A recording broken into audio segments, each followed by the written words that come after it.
want to take a minute to talk about depth finders. You know, I have 4 depth finders in my boat. Do you need 4 depth finders in your boat? Absolutely not.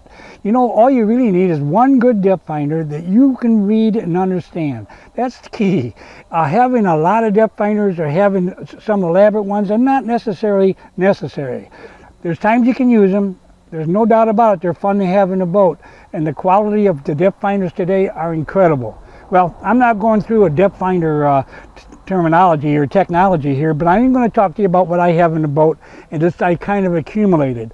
Obviously, I love to fish. I love to fish for bass, for walleye, white bass, you name it. I'm out there wanting to fish it and have with so many people.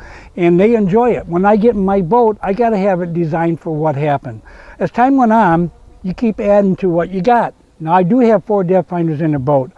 I have a Humminbird that I got a number of years ago, and it was pretty high tech at the time. It was a 3D, has 6 transducers on the bottom, and it could actually see from the side. Now this goes back a lot of years, but I still use it. And one of the big reasons is because I understand it. I had it so long that I could look at it, adjust it, and understand it. Find the thermocline, stuff like that. It worked really well. It wasn't fantastic, but I understood it. Knowing the depth is number one. I mean, you could have anything. Guys used to use buckets with rope and numbers on it and hang it over the side and find the bottom, hit the reeds. They know they were in the reeds. That worked perfectly well. There's nothing wrong with that.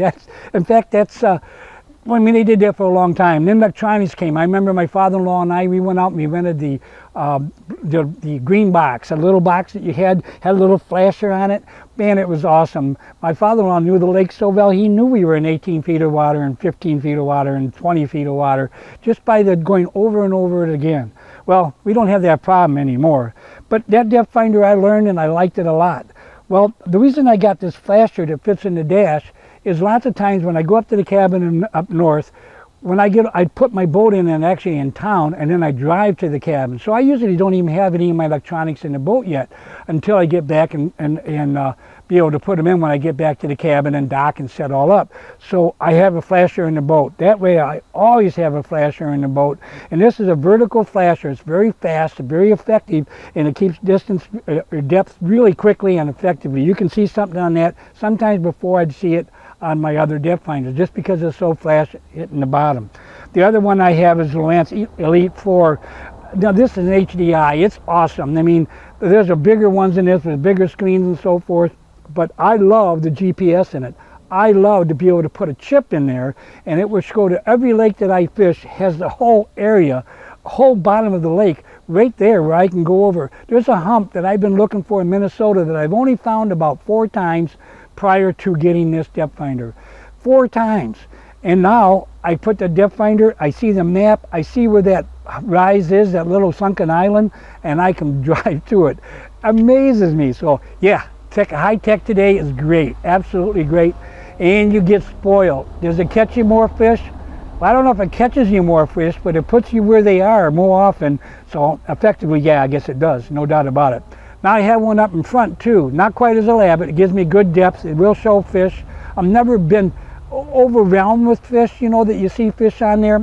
I like to see fish on there, but that doesn't mean I'm not going to fish structure that I feel holds fish. If I see fish on there, so be it. I'm a little more excited because I see fish on my depth finder. But if I don't see fish and I'm still on what I feel is a really good structure, I'm going to fish it until proven wrong. So you use it, but you don't let it totally overwhelm the idea of fish or no fish, because they're there sometimes, it just doesn't show up.